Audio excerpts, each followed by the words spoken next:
I never thought a single night could unravel everything I thought I knew about my marriage.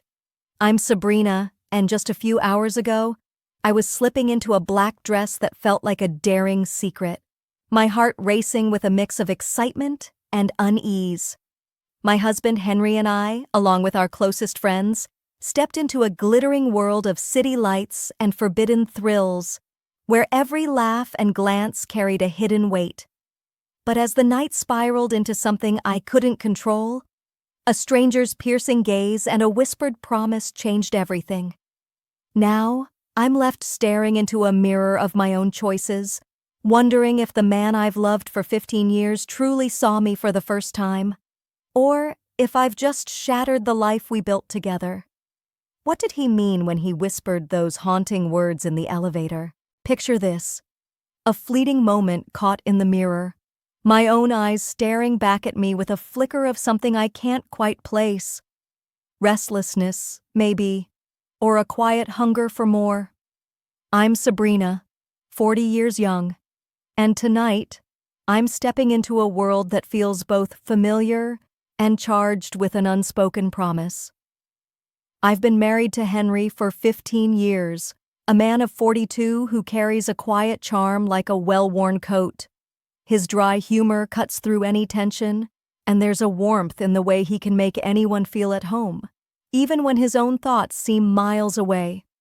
Lately, though, there's been a shadow between us, a silent itch for something neither of us has the courage to voice. We've built a life of comfort, a steady rhythm of days that blend into each other, but sometimes I catch myself wondering if there's a melody we've yet to play. Then there are Monica and James, the two souls who've been woven into our story since our late 20s. Monica, 39, is a force of nature, her confidence blazing like a wildfire, her laughter a sound that could fill the emptiest of rooms. James, 41, is her counterbalance, a man of quiet depth, always watching, always thinking, as if he's piecing together a puzzle no one else can see. Together, the four of us have carved out a history. Trips to the coast where the salt clung to our skin, dinners that stretched into the early hours, and bottles of wine that seemed to multiply with every story shared. These friendships, they've been my anchor, my mirror, reflecting back the parts of myself I sometimes forget. I think about how we've grown together, how we've held each other through storms and celebrations, and there's a warmth in my chest, a gratitude for this chosen family. But beneath it, there's that same restless hum, a whisper that maybe we've all been coasting on the familiar for too long. Tonight, though, feels like a chance to shake off that dust. I'm standing in front of my closet, fingers brushing over fabric until I pull out a sleek black dress, the kind that clings to every curve like a secret whispered against skin. I slip into it, feeling the material hug me just right, a little thrill running through me as I catch my reflection. There's a spark there, a reminder of a younger, bolder version of myself. I turn to see Henry in the doorway, his gaze lingering in a way that sends a slow heat up my spine. He doesn't say a word, but that look, appreciative, almost hungry, speaks volumes. It's a moment charged with something unspoken, a flicker of connection that's been missing lately. We share a small smile, a silent agreement that tonight might just be different, and then we're out the door, the cool evening air brushing against us as we head into the city. We're meeting Monica and James at a trendy bar in the heart of downtown. As we step into the bar, the energy of the place wraps around me like a warm embrace. The air hums with life, a symphony of clinking glasses and muffled laughter that dances over the smooth jazz spilling from hidden speakers. I take it all in, the bartender behind the counter, a master of his craft, flipping shakers with a flair that borders on performance art, the amber glow of pendant lights casting a soft sheen on the polished wood of our table, and the crowd around us, a mix of sharp suits and casual chic, their voices weaving into a vibrant tapestry of chatter. It's the kind of spot that feels alive, pulsing with stories waiting to unfold, and I can't help but feel a little thrill as I settle into my seat. the black dress I chose earlier clinging to me in a way that makes me sit just a bit taller. Monica's already in full swing, her hands gesturing wildly as she recounts a disaster at work. A client mix-up that had her scrambling to save face. Her voice carries over the noise, bright and unapologetic, and I catch the glint of her new sapphire earrings as she tosses her head back, laughing at her own chaos. James, ever the skeptic, rolls his eyes with a smirk, tossing in a dry quip about her knack for drama. But there's a fondness there, a softness in the way he watches her. Henry, sitting beside me, lets out one of his quiet chuckles, the kind that rumbles low and steady, and I feel the warmth of his hand resting casually on my knee under the table. It's a small gesture, but it grounds me, a silent tether in the midst of all this noise. I lean into it, letting myself sink into the comfort of this moment. This circle of us. I can't resist jumping in with a memory of my own, pulling us back to that trip we took to Napa Valley years ago. I paint the picture for them, the rolling hills, the endless rows of vines, and the way we managed to get hopelessly lost on a vineyard tour, wandering through the fields with half-empty wine glasses, laughing until our sides ached. Monica chimes in, reminding us how she swore she'd found a shortcut, only to lead us straight into a muddy ditch, and we're all cracking up again, the memory as vivid as if it happened yesterday. I raise my glass, the cocktail inside a sharp, refreshing blend with a sprig of rosemary perched on the rim, and call out, "To old friends." The others echo me, glasses clinking with a satisfying chime, and then James adds, "To new adventures," with a glint in his eye that makes me wonder what he's thinking. I take a sip, the drink biting at my tongue with a crisp edge, and it's like the taste of possibility, bright and bold. We're caught in this bubble, the four of us, wrapped in a nostalgia that feels like slipping into a favorite sweater, worn, familiar, but still so comforting. I watch Monica's animated expressions. As I sit there, caught in the warmth of our little circle, the atmosphere shifts in a way I can't quite predict. Two men approach our table, their presence commanding, almost intrusive against the cozy bubble we've created. I feel their gazes before I even look up, intense, unflinching, like they've already decided something about us. One of them, the taller of the two, locks eyes with me, his dark stare piercing through the dim light of the bar. His voice, when he speaks, is deep, resonant, like it could carry over a storm. "You two look like a scene from a movie," he says, a smirk curling at the edge of his lips, and that small gesture sends a jolt through me, electric and unnerving. My stomach tightens, a strange cocktail of unease and intrigue swirling inside me. Beside me, Monica blushes, her cheeks flushing a soft pink, but she doesn't look away. Her fingers twist nervously around the stem of her glass, the movement betraying the confidence she usually wears like armor. I'm frozen, my mind scrambling for a response, my lips parted but no words coming out. Just then, Henry and James return from wherever they'd wandered off to, their approach casual, almost too relaxed given the charged air around our table. I watch Henry as he takes in the scene, his eyes flicking from the men to me, then to Monica. There's no trace of jealousy, no tightening of his jaw, just a calm curiosity. "Hey, making new friends?" he says, his tone light, almost playful, as if this is all a game he's already figured out. James, standing just behind him, offers a small nod, his expression unreadable as always. The tension that had coiled tight in my chest eases just a fraction, but there's still something simmering beneath the surface, an unspoken dynamic shifting between us all. Rules we haven't yet agreed to but are somehow already playing by. The man who spoke introduces himself as Ethan, his companion as Marcus. They're entrepreneurs, in town for just a few days, and their charisma is magnetic, pulling us in with every word.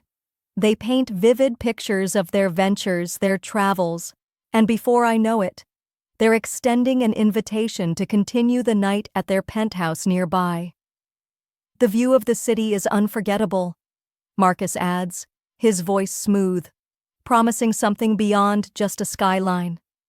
I hesitate, my mind racing with 1,000 reasons to say no, but Monica's eager glance catches mine, her eyes bright with a daring I can't ignore. I look to Henry, searching for a sign, and he gives a subtle nod, a quiet permission that both reassures and unsettles me. With a collective, almost unspoken agreement, we decide to go. The transition feels surreal, like stepping into someone else's life. We pile into a sleek black car they've arranged, the leather seats cool against my skin, the city lights blurring past us in streaks of gold and neon. My heart beats a little faster as the elevator whisks us upward, the numbers climbing higher and higher until the doors open to a penthouse that looks ripped from the pages of a luxury magazine. Floor-to-ceiling windows frame the glittering skyline, the city sprawling beneath us like a sea of stars. The space is all sharp lines and opulence, leather furniture that smells rich and new, glass surfaces catching the dim, ambient lighting, and a bar stocked with bottles I've only ever seen behind velvet ropes or in glossy ads. I run my fingers along the edge of a polished counter, feeling out of place, yet exhilarated, like I've stumbled into a world I'm not sure I belong in. The night unfolds with more drinks, the alcohol loosening the edges of my restraint, and the banter grows flirtatious, charged with an energy I can't ignore. I find myself drawn to Ethan, his presence overwhelming in a way that both scares and excites me. It starts with a look, a touch that lingers too long, and before I can fully grasp what's happening, I'm caught in a moment I never saw coming. We're on the large living room table, the cold glass pressing against my skin where cocktail glasses had rested just minutes before. As the night's fervor begins to fade, I'm left standing in the penthouse, my breath still uneven, my mind a whirlwind of emotions I can't quite pin down. The air feels heavier now, thick with the aftermath of what just unfolded. I glance around, seeing the scattered remnants of the evening, empty glasses, a stray scarf draped over a chair, the faint scent of expensive cologne lingering like a memory I'm not sure I want to keep. We're gathering our things in a silence that's almost suffocating, each of us moving with a deliberate slowness, as if speaking might shatter whatever fragile balance we've managed to hold on to. I slip my heels back on, the click of them against the polished floor sounding louder than it should, and I catch Ethan's eye as he leans against the bar, a knowing smile playing on his lips. Marcus, standing beside him, mirrors that same expression, a quiet acknowledgement of the boundaries we've crossed tonight. "Take care," Ethan says, his voice low, almost intimate, and I manage a nod, my throat too tight to form words. Marcus adds a casual wave, but there's something in his gaze that feels like a question, one I'm not ready to answer. The four of us, Henry, Monica, James, and I, shuffle toward the elevator, the tension wrapping around us like a second skin.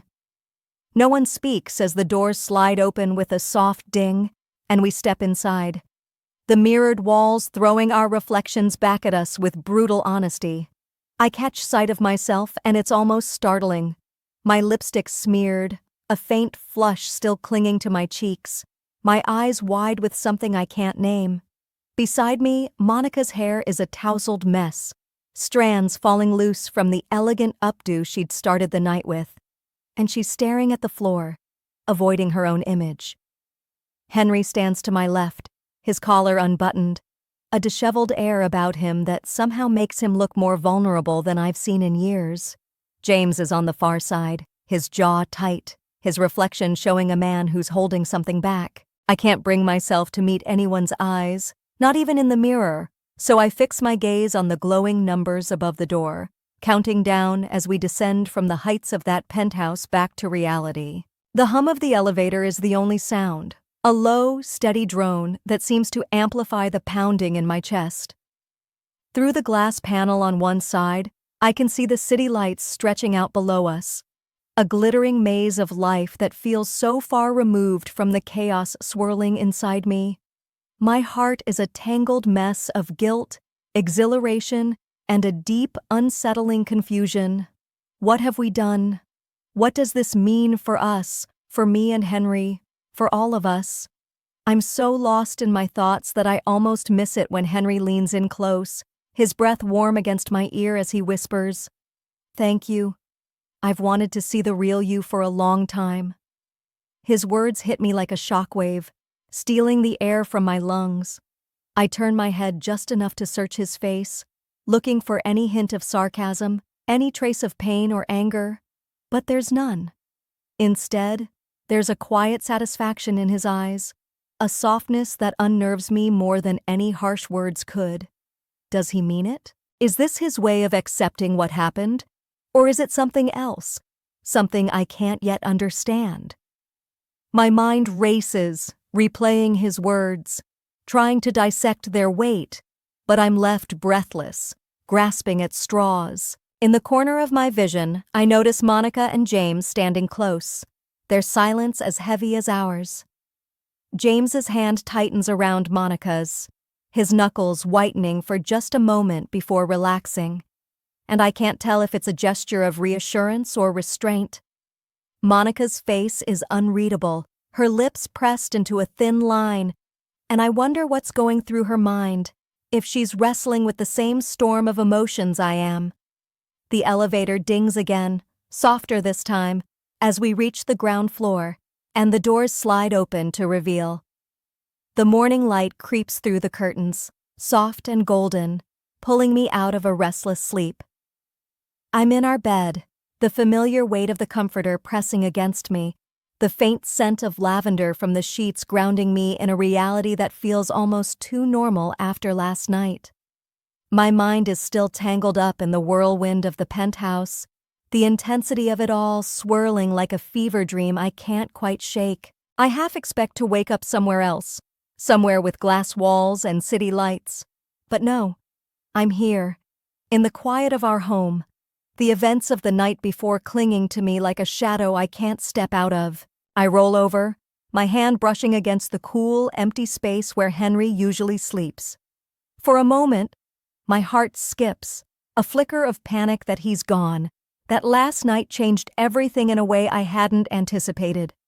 But then I hear the faint clatter of dishes from the kitchen, the low hum of the coffee maker, and a wave of relief washes over me. I slip out of bed, my bare feet padding against the hardwood floor as I make my way toward the sound.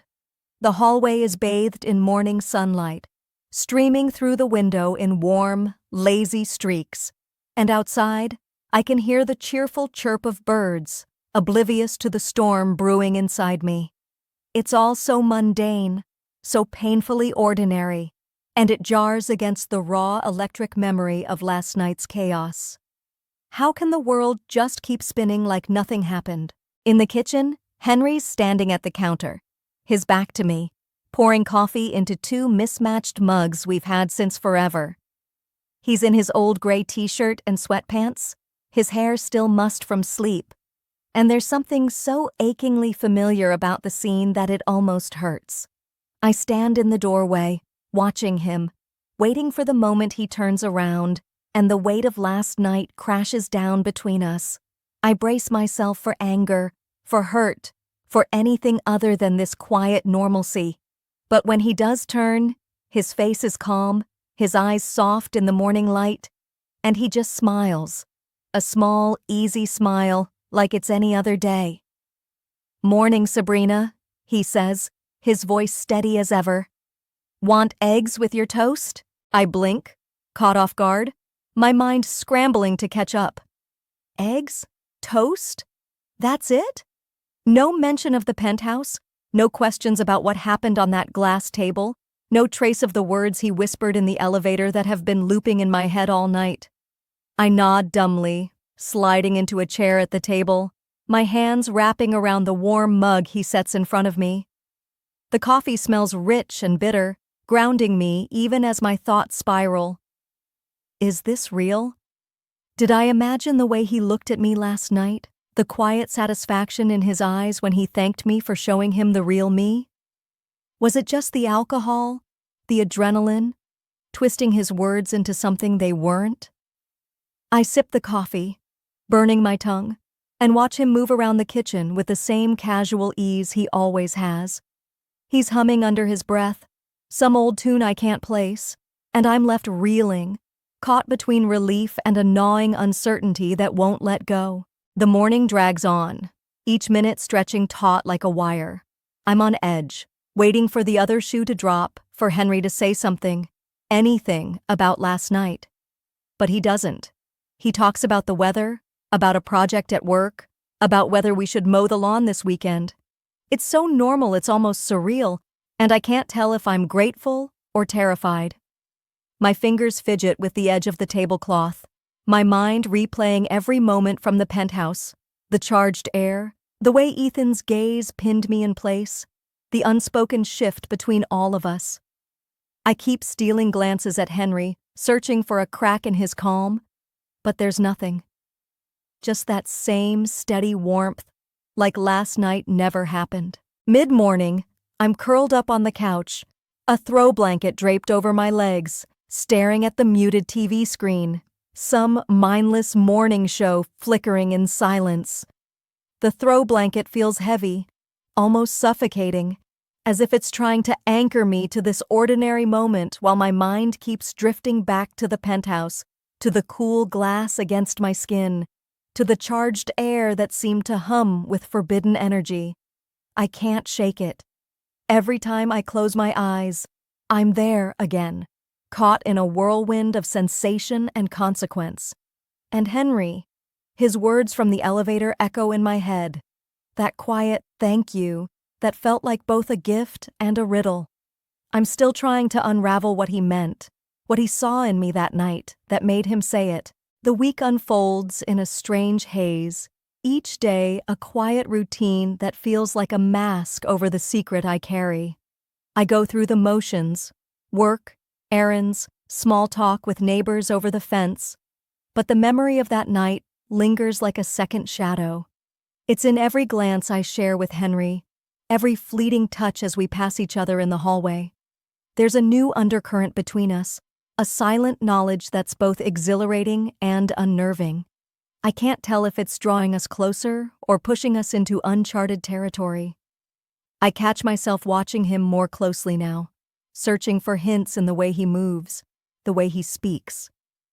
At dinner on Tuesday, we're sitting across from each other, the clink of forks against plates the only sound for a moment.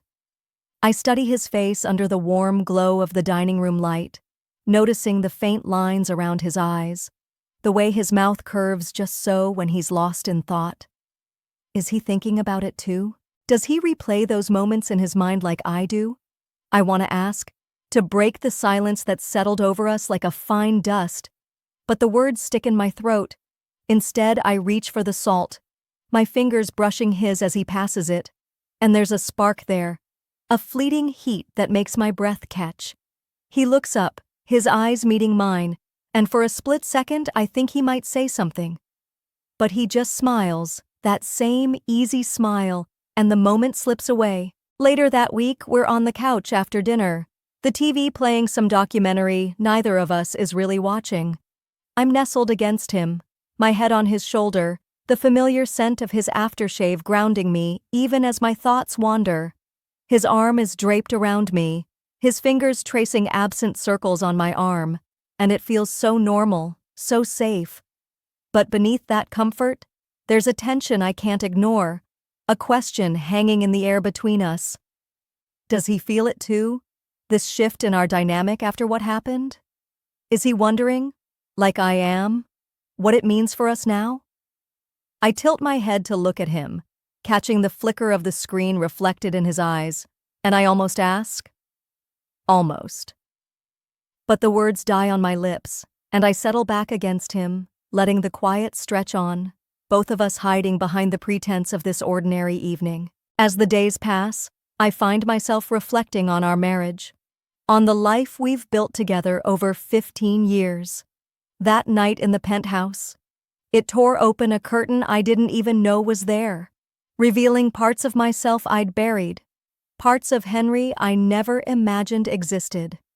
I see flashes of it in my mind, the way he watched me with Ethan, not with anger but with something else, something like curiosity or even approval. It's unsettling, this new lens through which I view him, view us. I wonder if this revelation is a crack in our foundation, or a key to something deeper, something we've both been craving without knowing how to name it. I'm not sure if it's good or bad, this newfound awareness, but it's there, undeniable, reshaping the way I think about every moment we share.